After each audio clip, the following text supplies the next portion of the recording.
tinag ako ng isa sa mga sisters natin dito sa video na to sa TikTok and sobrang tagal ko na tong sinasabi na, sister, kahit anong sitwasyon, huwag kayo magbe-build ng grown adult man. Panoorin nyo.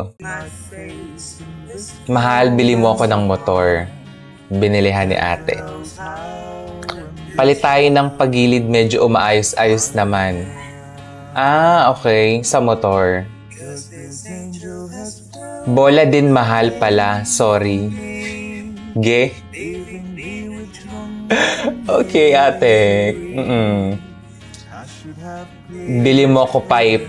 Kalawang ba man yung stock pipe nito? Ah, yung sa motor. Mahal, parang di naman motor yung binili natin. Pangit ng fairings. Oh. Parang